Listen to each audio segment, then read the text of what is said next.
Hello friends, welcome to ICS platform. आज है 2 अगस्त और 2 अगस्त के करेंगे हम करंट अफेयर। दोस्तों, लेक्चर स्टार्ट करने से पहले चैनल को सब्सक्राइब और बेल आइकन प्रेस करना ना भूलें और वीडियो पूरा देखें। चलो अपना लेक्चर स्टार्ट करते हैं। फर्स्ट न्यूज, सब classification of schedule caste and schedule tribe. मैंने आपको प्रीवियस लेक्चर में बताया था कि कई सारी स्टेट अप्रोच कर रही है सुप्रीम कोर्ट को कि हम शेड्यूल कास्ट और शेड्यूल ट्राइब का सब क्लासिफिकेशन कर सकें। मैंने आपको प्रीवियस लेक्चर में यह भी बताया था कि शेड्यूल कास्ट का सब क्लासिफिकेशन क्या होता है कि शेड्यूल कास्ट के अंदर शेड्यूल कास्ट जो कैटेगरी है, ग्रुप है, वो एक होमोजीनियस ग्रुप है। बट क्या है, स्टेट चाह रही है कि कुछ लोग बाग जो रिजर्वेशन का बेनिफिट ले रहे हैं वो एफिलेंट हो चुके हैं। व्हाट आई मींस, वो इकोनॉमिकली स्ट्रॉन्ग हो चुके हैं, सोशली स्ट्रॉन्ग हो चुके हैं और सोशली और पॉलिटिकली भी स्ट्रॉन्ग हो चुके हैं। तो क्या उनको रिजर्वेशन अभी भी मिल रहा है? तो वो क्या कर रहे हैं, वो ग्रैब कर रहे हैं opportunity from the lower people belong to schedule caste, क्योंकि शेड्यूल कास्ट से बिलोंग करते हैं जो कि इकोनॉमिकली और सोशली वीक हैं। उनकी ग्रैब अपॉर्चुनिटी कौन कर रहे हैं? जो बड़े बड़े लोग हो गए, एफ्लुएंट लोग हो गए, पैसे वाले हो गए शेड्यूल कास्ट के अंदर।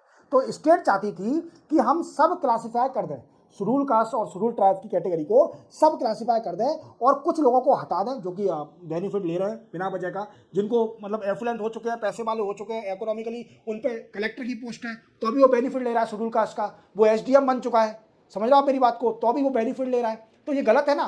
तो इसके लिए स्टेट चाहती थी कि सब क्लासिफिकेशन होना चाहिए शेड्यूल कास्ट और शेड्यूल ट्राइब में।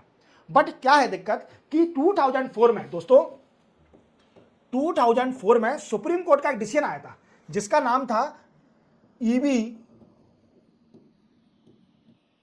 Chennaiah versus state of Andhra Pradesh. इसमें बोला गया कि जो शेड्यूल कास्ट ट्राइब्स है, जो शेड्यूल कास्ट कैटेगरी है, वो एक होमोजीनियस ग्रुप है। It is a homogeneous group. Clear? ये एक होमोजीनियस ग्रुप है और इसका सब क्लासिफिकेशन नहीं हो सकता, सब कैटेगराइजेशन नहीं हो सकता। ठीक है, कई सारी स्टेट ने प्रयास किया, हाई कोर्ट में पिटीशन गई, हाई कोर्ट ने इसको रिजेक्ट कर दिया पिटीशन को, बोल के कि सुप्रीम कोर्ट का वर्डिक्ट है already, EV Chinnaiah versus state of Andhra Pradesh की शेड्यूल कास्ट एक होमोजीनियस ग्रुप है। अब भारत का संविधान भी चेक करा गया तो भारत के संविधान में देखना एक आर्टिकल नंबर 341 है। कौन सा आर्टिकल? 341, जो कि क्या करता है, एक शेड्यूल कास्ट की लिस्ट देता है, that prepared by the president, that prepared by president. और इसमें एक और बात बोली गई है 341 में कि जो शेड्यूल कास्ट है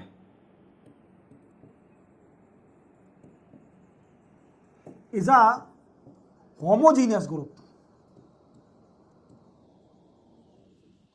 होमोजीनियस ग्रुप। और कई सारी स्टेट ने, जैसे पंजाब और कई सारी स्टेट ने कानून में निकाले कि शेड्यूल कास्ट को होमोजीनियस ग्रुप से हटा दिया जाए, उसका सब क्लासिफिकेशन कर दिया जाए, जो कि ज्यादा मींस डिजर्व करती है रिजर्वेशन की, उनको रिजर्वेशन ज्यादा दिया जाए as compare to all of the schedule caste, उसको होमोजीनियस कंसिडर नहीं करा जाए। पर सुप्रीम कोर्ट का डिसीजन था, कॉन्स्टिट्यूशन वॉलेट हो जाता, आर्टिकल नंबर 14 वॉलेट हो जाता, राइट टू इक्वालिटी, और आर्टिकल नंबर 341 भी वॉलेट हो जाता, जो कि शेड्यूल कास्ट की लिस्ट को डिफाइन करता है और उसमें एक मेंशन किया गया है schedule caste is a homogeneous group. अब इसी बात को लेकर सुप्रीम कोर्ट में गए कि आपका जो 2004 का डिसीजन था उसको ओवररूल करिए आप कैसे भी करके, जो कि आपका EV Chinnaiah versus state of Andhra Pradesh था उसको चेंज करिए, क्योंकि हम जो रियल बेनिफिशियरी है, जो डिजर्व करते हैं रिजर्वेशन का, उनको हम रिजर्वेशन देना चाहते हैं, ना कि जो कलेक्टर बन गए हैं शेड्यूल कास्ट में, जो एसडीएम बन गए हैं, जो बड़ी बड़ी पोस्टों पे जज बन गए हैं, उनको बेवजह रिजर्वेशन मिल रहा है और वो ग्रैब कर रहे हैं opportunity from the real beneficiary जिसको मिलना चाहिए। समझ में आ रहा है मेरी बात को? अब क्या हुआ, सुप्रीम कोर्ट में ये गया मामला, और सुप्रीम कोर्ट में क्या हुआ मैंने बताया था कि अभी डिसीजन आ चुका है 6:1 का।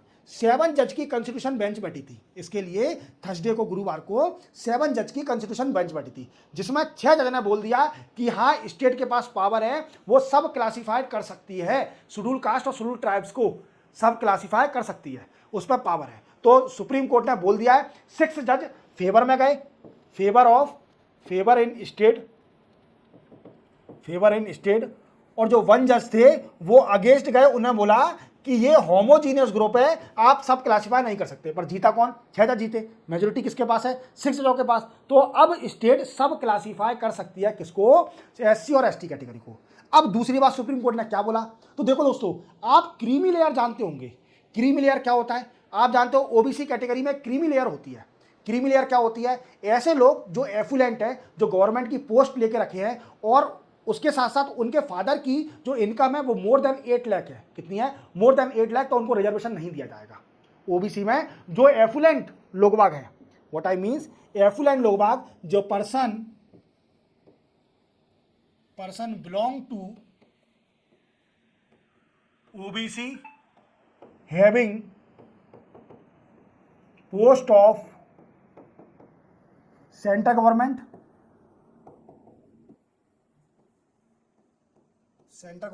And state government. दूसरी condition, his father income above 8 lakh annually. तो वो सब कैटेगरी किसमें आएगी? क्रीमी लेयर में। और वो रिजर्वेशन का बेनिफिट नहीं ले पाएंगे सरकार से ओबीसी कैटेगरी में। ये शेड्यूल कास्ट और शेड्यूल ट्राइब में नहीं थी क्रीमी लेयर, पर सुप्रीम कोर्ट ने बोला कि क्रीमी लेयर शेड्यूल कास्ट और शेड्यूल ट्राइब में भी होना चाहिए। अब क्रीमी लेयर का भी कंसेप्ट आ गया है शेड्यूल कास्ट शेड्यूल ट्राइब में। अब वो क्रीमी लेयर भी इसमें होगी। अब वो क्या कंडीशन होती है वो अपन आगे समझेंगे, अभी आया नहीं है कि सरकार क्या नियम बनाती है, कैसे वो क्रीमी लेयर में शेड्यूल कास्ट शेड्यूल ट्राइब आएगी, वो भी नियम उसका आया नहीं है, पर मैंने ओबीसी का आपको बता दिया। तीसरा क्या बोला दोस्त? तीसरा सुप्रीम कोर्ट ने बोला कि जो स्टेट डिसीजन लेगी, स्टेट डिसीजन ऑन सब classification of schedule caste is amendable and judicial review। क्या बोला? मैंने बोला दोस्तों कि जैसे मान लीजिए किसी स्टेट ने डिसीजन ले लिया, सब क्लासिफिकेशन कर दिया शेड्यूल कास्ट और शेड्यूल ट्राइब का। अब ऐसा तो नहीं है कि इसका डिसीजन फाइनल हो जाएगा स्टेट का, इसका फाइनल स्टेट का डिसीजन फाइनल नहीं होगा। सुप्रीम कोर्ट ने बोला कि हम इसको चेंज भी कर सकते हैं, हम पे पावर है, और जुडिशियल रिव्यू भी हो सकता है। अगर किसी शेड्यूल कास्ट को दिक्कत आती है तो वो सुप्रीम कोर्ट में जाए, और सुप्रीम कोर्ट के पास पावर है कि वो स्टेट के डिसीजन को चेंज कर सकती है, अमेंड कर सकती है, और जुडिशियल रिव्यू कर सकती है, उसको चेक भी कर सकती है, और गलत होगा तो स्टेट का डिसीजन कैंसिल हो जाएगा। तो आप पूरी तरह समझ गए होंगे कि सब classification of schedule caste and schedule tribe क्या है, सुप्रीम कोर्ट का डिसीजन क्या आया, फेवर में आया, 7 जज की कॉन्स्टिट्यूशन बेंच बैठी थी, और इसमें कौन कौन से डिसीजन लिए गए, स्टेट को क्या पावर दी गई, क्रीमी लेयर क्या होता है, आपको पूरा क्लियर हो गया होगा। चलते अपन नेक्स्ट न्यूज पर। नेक्स्ट हो जाए इंडिया और चाइना। मींस चाइना के ऊपर बोल सकते हैं, इंडिया के ऊपर अपन बोल भी नहीं सकते। क्या है दोस्तों? चाइना का इशू क्या है? चाइना का जो प्रेसिडेंट है, चाइना के प्रेसिडेंट कौन है? Xi Jinping. कौन है दोस्तों? Xi Jinping. अब इन्होंने क्या किया दोस्तों? देखो, इन्होंने एक स्टेटमेंट दिया है कि जो चाइना के बॉर्डर हैं, जितने भी बॉर्डर हैं, वहां पर क्या है? Smart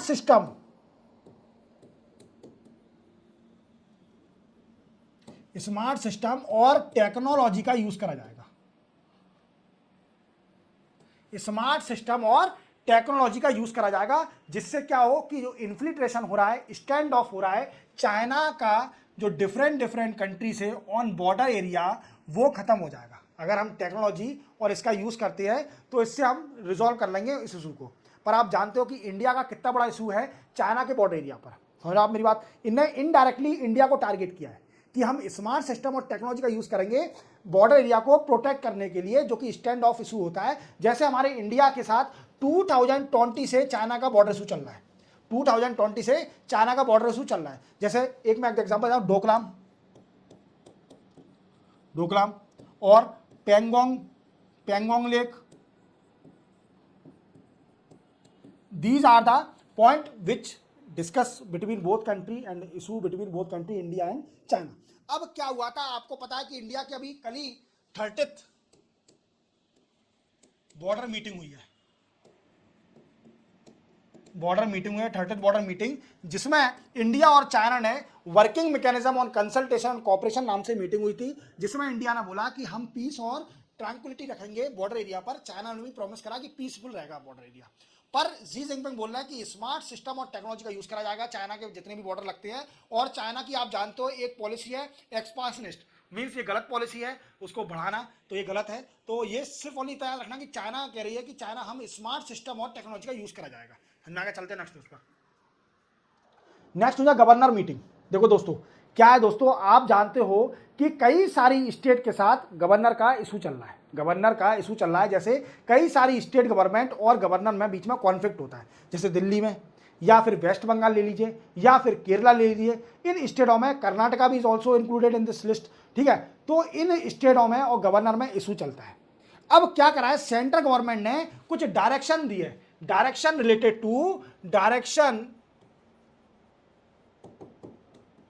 to governor. गवर्नर को डायरेक्शन दिए हैं कि आप प्रोएक्टिव रहे, proactive in social media,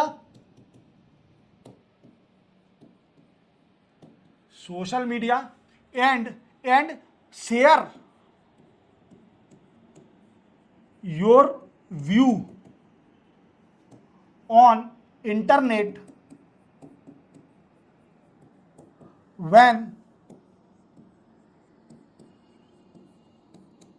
conflict between state and you. आप अपने व्यू भी दें और प्रोएक्टिव रहें किस पर, सोशल मीडिया पर, जिससे आपकी सफाई भी मिल सके। अब ये डायरेक्शन क्यों दिए। और दूसरा बोला कि आप क्या करिए, कंसल्ट करिए, consult and cooperation with centre organisation and state organisation. Cooperation रखिए सेंट्रल ऑर्गेनाइजेशन और स्टेट ऑर्गेनाइजेशन के बीच में। अब ये न्यूज में क्यों है दोस्तों, क्या है कि सारे गवर्नरों की मीटिंग होने वाली है 2 अगस्त से। 2 दिन की जब सारे गवर्नर की मीटिंग होने वाली है, जितने भी स्टेट के गवर्नर हैं, ऑल गवर्नर मीटिंग होने वाली है। All governor meeting start from 2 अगस्त। 2 अगस्त से स्टार्ट होगी और 2 दिन की रहेगी, 2 डेज की मीटिंग होगी ये। और दोस्तों इस मीटिंग में कौन कौन पार्टिसिपेट करेगा ये भी जानना बहुत जरूरी है। देखो सारी स्टेट के गवर्नर पार्टिसिपेट करेंगे, ऑल गवर्नर, और इसको प्रिसाइडेड बाई प्रेसिडेंट। पहली बार गवर्नर की मीटिंग हो रही है, जिसको प्रिसाइड कौन करेगा, प्रेसिडेंट करेंगे द्रौपदी मुर्मू जी। कौन प्रिसाइड कौन करेगा, पहली बार ऐसा हो रहा है कि द्रौपदी मुर्मू जी के प्रिसाइड करेंगी मीटिंग को, जो सारे गवर्नर की मीटिंग होगी। मींस कई बार मीटिंग हुई है पहले जो प्रेसिडेंट थे, पर इनके प्रेसिडेंट के कार्यकाल में पहला बार ऐसा हो रहा है कि सारे गवर्नरों की मीटिंग हो रही है। समझ में आ रहा है मेरी बात को। अब इस मीटिंग में कौन कौन पार्टिसिपेट करेगा, तो दोस्तों सारे governor, all governor of state, PM, union minister of home affair, जो कि अमित शाह जी हैं,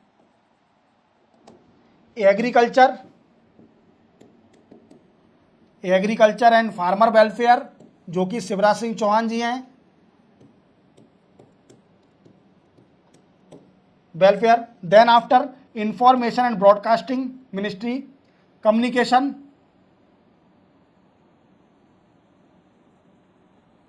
finance minister. Then after CEO and vice chairman of NITI Aayog, senior official from PMO and cabinet secretariat,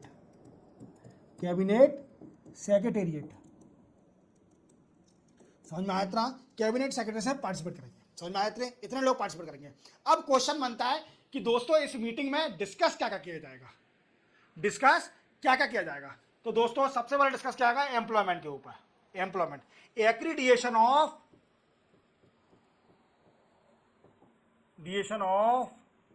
universities, introduction and discuss on higher education,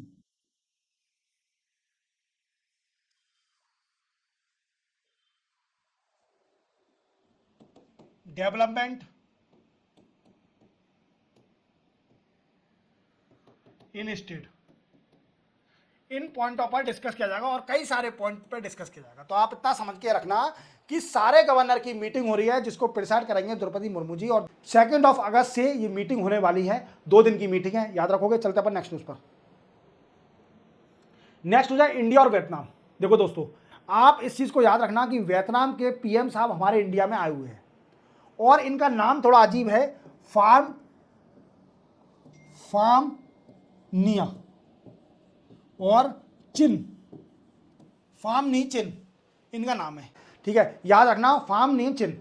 और ये PM हमारे Vietnam India में आए हैं और इंडिया में इन्होंने कई बातों पर डिस्कस किया, कई चीज़ों पर डिस्कस किया और इंडिया और वियतनाम के रिलेशन को डिमॉन्स्ट्रेट किया, इंडिया और वियतनाम के रिलेशन को डिमॉन्स्ट्रेट किया, शो ऑफ किया, बताया कि देखो आप जानते हो कि इंडिया और वियतनाम के रिलेशन कब से हैं। इन्हें बोला कि India and Vietnam both countries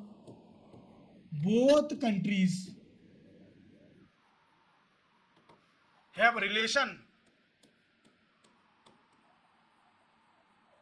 since 1972।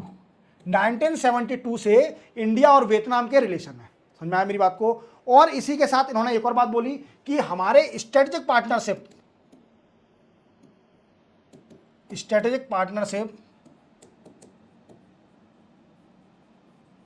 2007 से हम स्ट्रेटेजिक पार्टनर हैं, 2007 से स्ट्रेटेजिक पार्टनर हैं।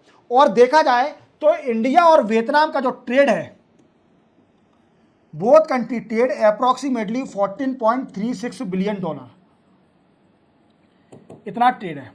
और both country promise to invest in, both country जैसे वियतनाम की जो भी कंपनियां हैं इन्वेस्टमेंट के लिए इन्वेस्ट करेंगी इंडिया में, और इंडिया की जो बड़ी बड़ी कंपनियां हैं वो वियतनाम में इन्वेस्ट करेंगी। समझ में आया। अब आप जानते हो कि साउथ चाइना सी का बड़ा इशू है, जो कि साउथ ईस्ट कंट्री है, साउथ चाइना सी का बड़ा ही इशू है चाइना के साथ, जो कि आसियान की कंट्रियां हैं उनका बड़ा ही इशू है किसके साथ, साउथ चाइना सी में और चाइना कंट्री के साथ। अब दोस्तों क्या है, चाइना बोलती है कि साउथ चाइना सी जो है वो पूरी सी हमारी है, बट जितनी भी साउथ ईस्ट कंट्रियां हैं वो बोलती है कि नहीं, इसमें शेयर हमारा भी है, आप अकेले इसके मालिक नहीं है साउथ चाइना सी का। और ये country point between China and south east countries, ठीक है, क्योंकि साउथ चाइना सी से global 55% trade of globally passes through South China Sea. South China Sea से कम ग्लोबल का 55% ट्रेड तो क्रॉस होता है, पास होता है। तो आप याद रखोगे, ये पॉइंट याद रखना। और इंडिया से डिस्कस किया गया कि आप कैसे भी इस चीज़ को रिजॉल्व करवाइए, आप इंटरफेयर करिए थोड़ा कि साउथ चाइना सी का इशू जल्दी जल्दी रिजॉल्व हो जाए। और इसके लिए आपको मैंने बताया था एक क्वाड कमेटी भी मीटिंग हुई थी टोक्यो में, जो मीटिंग हुई थी जिसमें एच जयशंकर साहब गए थे, जिसमें क्वाड में 4 कंट्रियां कौन कौन सी, इंडिया, यूएसए, ऑस्ट्रेलिया और Japan, these 4 country in quads and they are only exist for country to the expansionist policy of the China. जो चाइना की एक्सपांशनिस्ट पॉलिसी है उसको कंट्री करने के लिए क्वाड बना था। जैसे आप जानते हो साउथ ईस्ट कंट्रियां वो बड़ी परेशान है, क्यों, क्योंकि साउथ चाइना सी के ऊपर क्लेम करता है चाइना, और इसमें बोलते हैं जो साउथ ईस्ट कंट्रियां कि इसमें हमारा भी शेयर है, आप अकेले इसके मालिक नहीं है। तो ये कंट्री पॉइंट बन गया है, तो इस पर डिस्कस किया इंडिया और वियतनाम ने। याद रखना इनका पीएम का नाम याद रखना, प्राइम मिनिस्टर का नाम वियतनाम के, और क्या क्या डिस्कस किया गया इंडिया और वियतनाम के बीच में कितना ट्रेड है। चलते हैं नेक्स्ट न्यूज पर। नेक्स्ट है डिजास्टर मैनेजमेंट बिल। देखो आप जानते हो कि disaster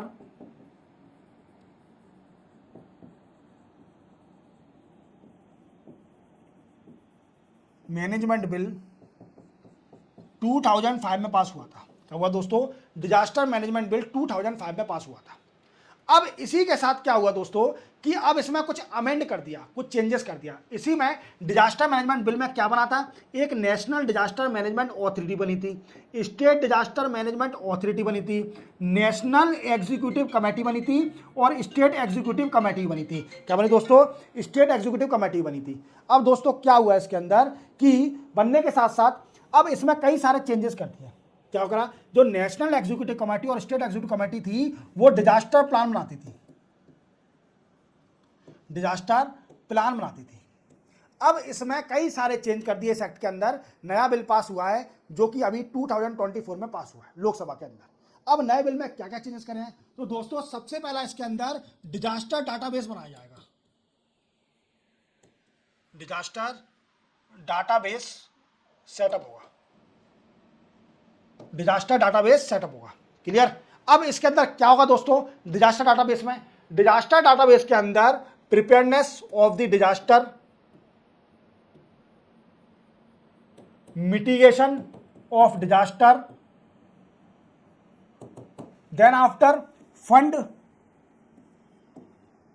for disaster and expenditure,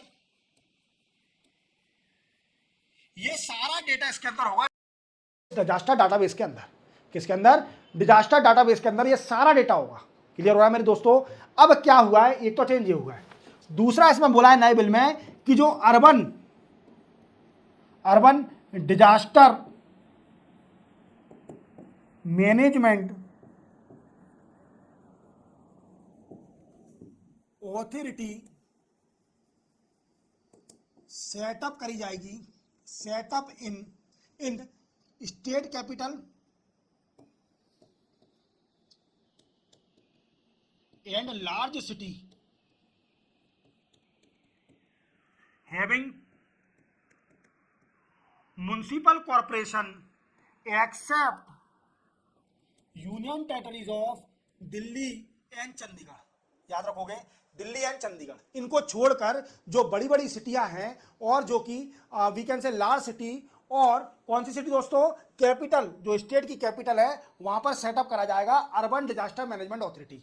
2005 के बिल में सिर्फ only national disaster management authority थी और स्टेट डिजास्टर मैनेजमेंट अथॉरिटी थी, समझ में आया मेरी बात को, और डिस्ट्रिक्ट डिजास्टर मैनेजमेंट अथॉरिटी भी सेटअप करी जाती थी। अब दोस्तों क्या होगा कि अर्बन डिजास्टर मैनेजमेंट अथॉरिटी को भी सेटअप करा जाएगा स्टेट कैपिटल के अंदर, और जो बड़ी बड़ी सिटियां हैं और except union territory of Delhi और चंडीगढ़ को छोड़कर इनमें भी सेटअप करा जाएगा। समझ में आया। पहला चेंज, दो चेंज ये हो गए। तीसरा चेंज क्या करा, तीसरा चेंज ये करा कि जो नेशनल एग्जीक्यूटिव कमेटी थी और स्टेट एग्जीक्यूटिव कमेटी थी वो बनाती थी डिजास्टर प्लान, क्या बनाती थी, डिजास्टर प्लान। अब दोस्तों उससे ये ऑथोरिटी ले ली है, नेशनल एग्जीक्यूटिव कमेटी और स्टेट एग्जीक्यूटिव कमेटी से ये ऑथोरिटी ले ली है, छीन ली है। अब ये पावर चली गई किसके पास, national disaster management authority and state disaster management authority. ये दो authority, management authority disaster plan को सेटअप करेंगी, बनाएंगी। तो अब पावर चली गई है किसके पास, नेशनल डिजास्टर मैनेजमेंट अथॉरिटी और स्टेट डिजास्टर मैनेजमेंट अथॉरिटी पे, instead of national executive committee और स्टेट एग्जीक्यूटिव कमेटी। याद रखोगे ये कई सारे 3-4 चेंज आए हैं जो नए बिल के अंदर अगर कंपेयर किया जाए national disaster management authority act 2005 से। समझ में आया। चलते अपन नेक्स्ट न्यूज पर। नेक्स्ट हो जाए health ministry asked to sport authority of India and BCCI. देखो आप जानते हो कि कई सारे जो स्पोर्ट्स प्लेयर होते हैं, मैं किसी का इंडिविजुअल नाम लेना नहीं चाहूँगा, जैसे मैं एक एग्जांपल देता हूँ, जैसे जो टबैको का ऐड कर रहे हैं और जो वाइन का ऐड कर रहे हैं, जो कि वीकेंड से अल्कोहल का ऐड कर रहे हैं, उनको हेल्थ मिनिस्ट्री ने बीसीसीआई से, स्पोर्ट अथॉरिटी ऑफ इंडिया से रिक्वेस्ट करी है कि आप ऐसा कुछ मेजर निकालिए जिससे कि जो स्पोर्ट्स प्लेयर सपोर्ट कर रहे हैं टबैको का और अल्कोहल का, वो रोका जाए। क्योंकि क्या होता है दोस्तों, आप जानते हो जितने भी स्पोर्ट्स प्लेयर होते हैं, स्पोर्ट्स प्लेयर ये एक तरह से आइडियल हैं। आइडियल किसके हैं, इंडियन पीपल के, और इनको बड़ी इज्जत दी जाती है, इनकी हर बात मानी जाती है, इनकी हेयर स्टाइल कॉपी करी जाती है, इनकी स्टाइल कॉपी करी जाती है। तो इसलिए हेल्थ मिनिस्ट्री ने स्पोर्ट अथॉरिटी ऑफ इंडिया और बीसीसीआई से बोला है कि आप ऐसा कुछ मेजर निकालो जिससे जो प्लेयर हैं ये टबैको का और अल्कोहल का ऐड ना कर पाए, जिससे क्या हो कि हमारी हेल्थ जो है, हेल्थ पर इफेक्ट ना पड़े। क्योंकि आप जानते हो कि टबैको कितना इफेक्ट करती है हमारी हेल्थ पे, एज वेल एज जो हमारा वीकेंड से अल्कोहल कंज्यूम करोगे तो आपका लीवर बस्ट हो सकता है, लीवर लंग्स कैंसर हो सकता है, लीवर बस्ट हो सकता है, तो कुछ भी हो सकता है अल्कोहल, अगर एक्सेसिव अल्कोहल कंजम्पशन करते हो। तो स्पोर्ट्स अथॉरिटी और बीसीसीआई से रिक्वेस्ट करी हेल्थ मिनिस्ट्री ने कि आप जितने भी स्पोर्ट्स प्लेयर हैं जो कि टबैको और अल्कोहल का ऐड कर रहे हैं उनको रोकें, ऐसा कुछ मेजर निकालें कि वो ऐड ना करें। समझ में आया। चलते अपन नेक्स्ट न्यूज़ पर। नेक्स्ट हो जाए फूड एंड कंज्यूमर अफेयर। देखो आप इनको जानते होंगे, प्रहलाद जोशी, और ये मिनिस्टर हैं किसके, फूड एंड कंज्यूमर अफेयर के, ministry of food and consumer affair. अब इन्होंने क्या किया है, इन्होंने क्या किया है कि जो स्टेट गवर्नमेंट थी, स्टेट गवर्नमेंट जैसे मान लीजिए उसको एक FCI, food corporation of India से कुछ अलॉटमेंट होता है, किसका, जो पीडीएस चलाती है स्टेट में, उसका अलॉटमेंट होता है। अब उसको एक्सेसिव चाहिए, जो ज़्यादा चाहिए, जो अलॉटमेंट हुआ है कि उसको पीडीएस में ज़्यादा अलॉट करना है लोगों को, तो उसे ई ऑक्शन से खरीदना पड़ता था, एफसीआई से। क्या खरीदना पड़ता था? फूड कॉर्पोरेशन ऑफ इंडिया से उसे फसल खरीदनी पड़ती थी थ्रू ऑक्शन, मीन्स बोली लगती थी जब वो स्टेट खरीद पाती थी। अब क्या कर दिया है food and consumer affair minister ने, क्या कर दिया है कि स्टेट सरकार को अब ऑक्शन से नहीं, इजीली मिल जाएगा, वो खरीद सकती है एफसीआई से। कैसे? Open market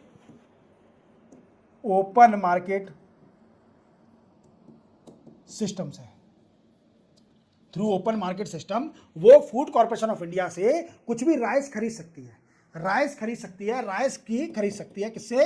food corporation of India से। अब गवर्नमेंट ने डिसीजन क्यों लिया है दोस्तों? आप जानते हो गवर्नमेंट के पास एफसीआई पर एक्सेस फूड है, मीन्स ज़्यादा फसल हो गई है इस बार, तो उन पर एफसीआई पर फूड कॉर्पोरेशन ऑफ इंडिया के पास ज़्यादा फूड हो गया है। तो इसके लिए क्या करा उन्होंने, स्टेट को परमिट कर दिया है कि वो राइस को खरीद सकती है through under open market sale system से। समझ में आया? और इसके लिए पहला जोशी ने एक ऐप भी बनाई है, जो कि ऐप को बोलते हैं, जो कि 4.0 ऐप, ये मोबाइल ऐप है, किसकी? Price system. इसमें क्या है दोस्तों कि 22 कमोडिटी की प्राइस हम ले सकते हैं। डेली प्राइस जो चेंजेस हो रही है, जैसे आप जानते हो टमाटर की प्राइस चेंज हो रही है, तो आप डेली प्राइस किसी भी प्रोडक्ट की ले सकते हो। समझ में आया मेरी बात को? तो इसी के साथ 2 अगस्त के करंट अफेयर कंप्लीट होते हैं। मिलते हैं हम कल 3 अगस्त को, तब तक के लिए जय हिंद।